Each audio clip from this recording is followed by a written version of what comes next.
E, pô, mas assim, sobre o Mr. Olímpia Brasil... Você foi lá dar o like na postagem, seu desgramado? Esqueci, viado. Eu fui- Dá um eu- like Cara, lá. você tá ô, seu- esquecendo tudo, Não, velho. é que eu ia entrar lá, o Stanley mandou Tá mensagem. com... Tio O Patinhas HD de tá like. muito corrompido, velho. Caralho, pior que assim, é que eu sou ruim de Instagram, irmão. Mas pera aí, vamos lá. Cariani, vai. Renato Cariani.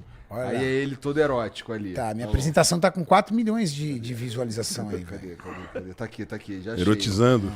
Não, muito erótico. Olha isso aqui. Cadê? Olha aqui. Não, isso é performance, que maneiro erótico, cara. Você tá entendendo muito de bodybuilding, mano. Puta merda. Cara, vou até dar um like aqui, ó. Eu fazendo um peitoral melhor lado, ele citou ele no peitoral melhor lado e Você lascou. achou né, erótico? Na velho? moral, aqui. Bonito esse cara, hein? Vai Olha lá. bonito. Basta Bonito, descendo e obrigado. dando like, assim, ó. Porra, vou dar like. Ainda vou mandar um oi sumido.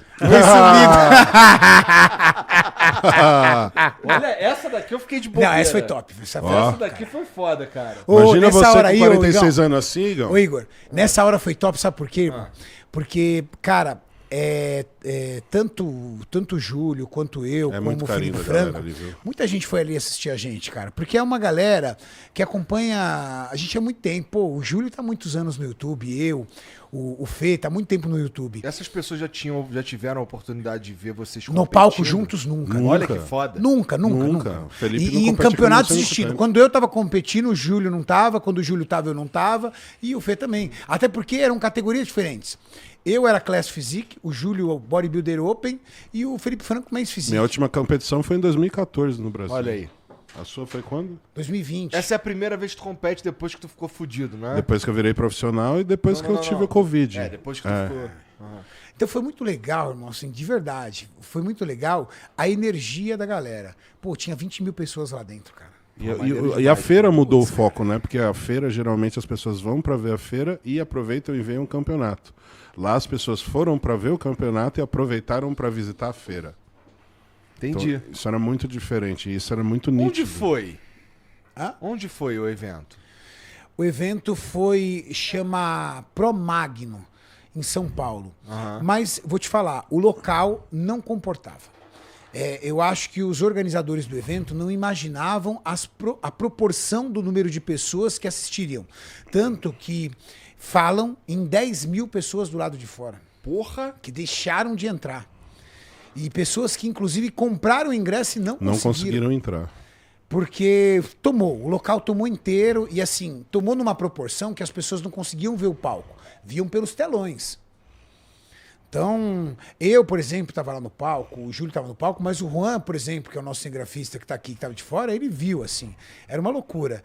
E, cara, foi uma coisa assim Cara, que eu vou 20 guardar mil pro resto da pessoas. vida. É cara. muita gente, cara. Cara, dava pra vocês Dá pra fazer no fazer estádio, isso velho. No Morumbi, estádio, porra. no Morumbi. No O estádio. Allianz Parque cabe 33. 20 mil com 10 mil do lado de fora. Cabia o Allianz Parque. Fechava Allianz Parque.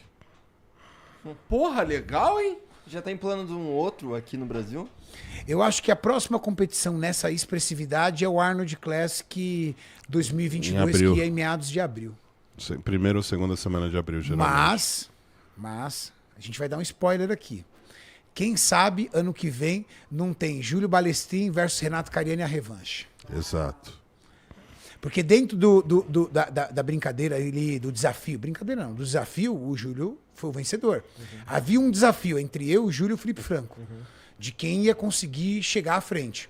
E o Júlio, com 6 meses de preparação pós-Covid, o Júlio quase morreu, velho. E com apenas 6 meses de preparação, o Júlio ficou em 4º colocado.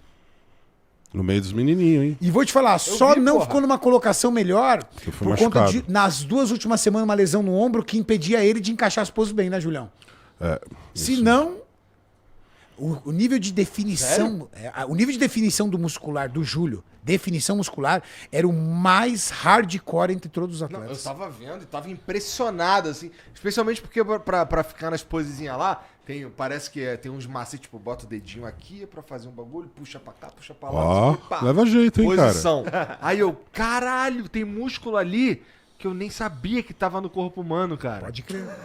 Sinistro, cara. É isso aí. Mas passamos fome, hein? Rapaz.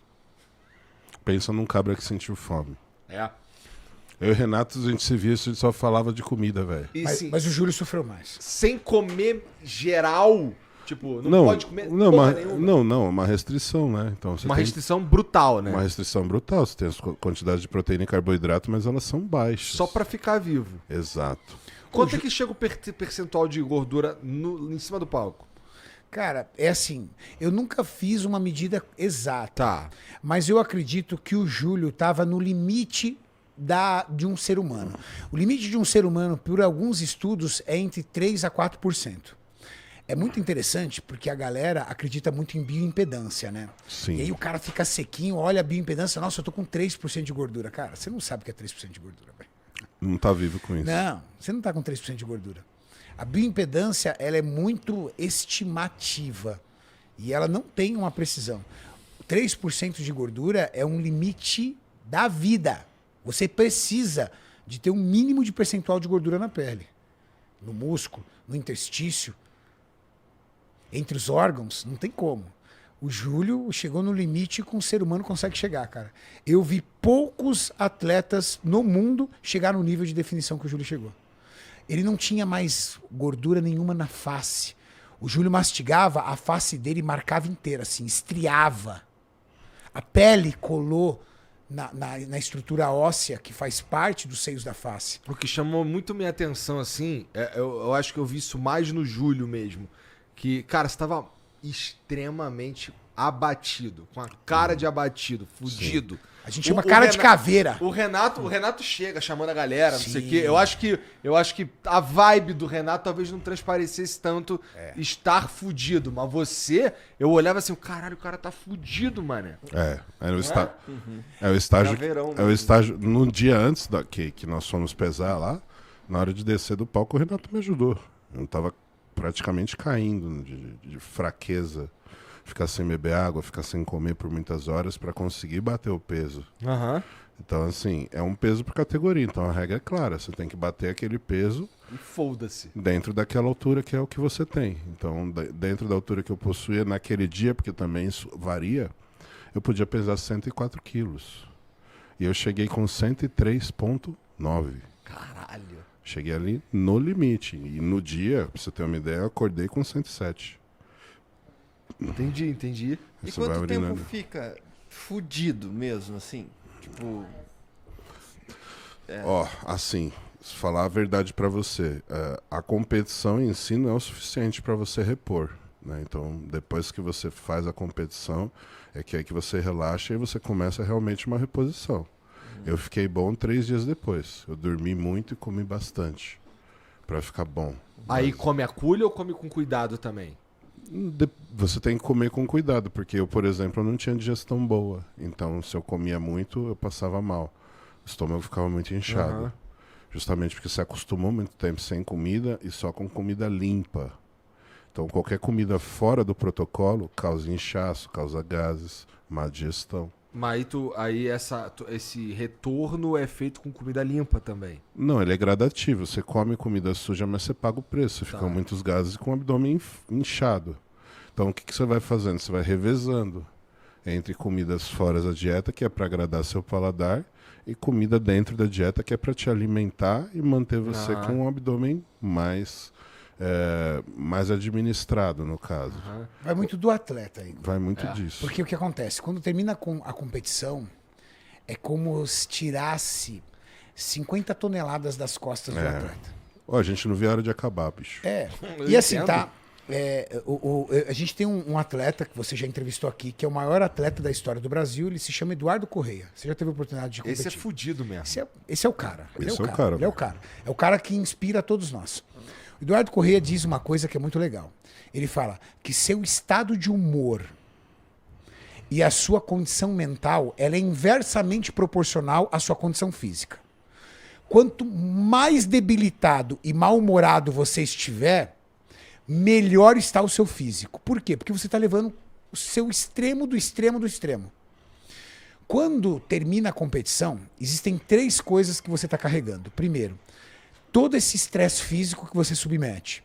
Porque diferente da maioria dos esportes, por exemplo, você pega corrida, natação, futebol, ciclismo e qualquer outro esporte, no dia do evento, o atleta está no auge da sua condição física. Ele está no auge do seu vigor físico. O atleta de fisiculturismo é o contrário. como ele tem que apresentar um físico com o máximo de definição muscular, ou seja, o mínimo de percentual de gordura com o máximo de muscularidade, ele está desidratado, muita fome, extremamente cansado por vir de treinos excessivos com um consumo calórico muito baixo.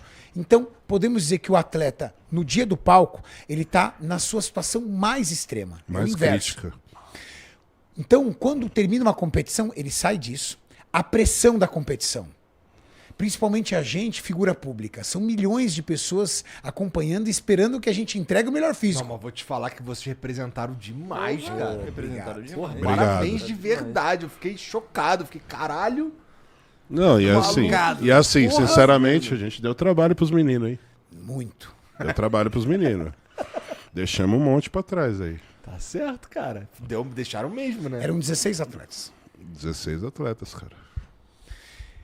E o terceiro fator, a questão que você tem o desgaste físico, a questão da pressão do que é a competição, e o terceiro, a obrigatoriedade de ter que fazer aquilo. Quando tudo isso acaba, aí vai a mente do atleta. Tem atleta que sabe lidar com isso e fala assim, opa, eu não posso comer o planeta Terra inteiro, porque eu vou ter o rebote, né? Imagina você consumindo 1.400 calorias e gastando 4, 5 mil por dia. Com pouca água, pouca ingestão de sal, você leva o seu corpo a uma reação metabólica muito diferente. No outro dia você come pizza, hambúrguer, toma um monte de água, refrigerante, um monte de coisa salgada. Como é que seu corpo vai se comportar? Diante do nível de sensibilidade que ele está. Ele vira uma esponja. Você começa a ter uma retenção de água muito grande. O seu peso, às vezes, sobe 10, 12 quilos em 4, 5 dias. Altera a sua pressão arterial. Você começa a ficar com comprometimento até no sistema cardiorrespiratório. Isso é muito danoso para a saúde. Tem atleta Extremamente. que não consegue segurar a bronca quando termina a competição, sai fazendo tudo isso. Se você é um atleta mais maduro e mais experiente, que você fala, opa, não posso fazer isso. Então você vai administrando água aos poucos, vai colocando comida aos poucos, vai matando a vontade do que você quer e sonhava em comer aos poucos, para que a sensibilidade do seu corpo vá diminuindo e ele vá voltando a ser o que ele sempre foi. Mas já desce do palco procurando um rango? Água. Água. Água. Pela desidratação. Não tenha dúvida. Você consegue passar vários dias sem comer. Agora, sem beber, estourado 3. Isso é qualquer ser humano. Então, até quando você sobe no palco ali, você tá aí pelo menos 2 dias sem beber água? Não, é o último dia que a gente diminui bastante a água. Tá. E aí, no dia da competição, nós não bebemos água. Isso já é muito difícil, cara. Pra quem treina, você continua ali com suas funções vitais. Então, você continua urinando, perdendo líquido. Então, aquilo no dia da competição faz você ter um nível de sede que é extremo. Então, você tá com fome, mas você pensa em líquido antes do que de comer. É interessante, porque, bom, a gente já falou, vocês já vieram aqui várias vezes, eu já entendi que estar no palco não tem nada a ver com saúde, né? A ver com Não. alta performance, etc, etc, etc. Uma das coisas que melhor ilustra isso é que eu também já vi você falando várias vezes que a gente tem que beber água pra caralho, né? Então, porra, assim, essa é uma das coisas, como eu disse, é que melhor ilustra o fato de que estar no palco é outra parada de saúde. Saúde tá aqui, estar no palco tá lá do outro lado, né, cara? É uma preparação para horas. Então, aquele físico ali ele só serve para aquele dia. Então, a gente faz todo o preparo focando aquele dia, aquele momento. E o que acontece?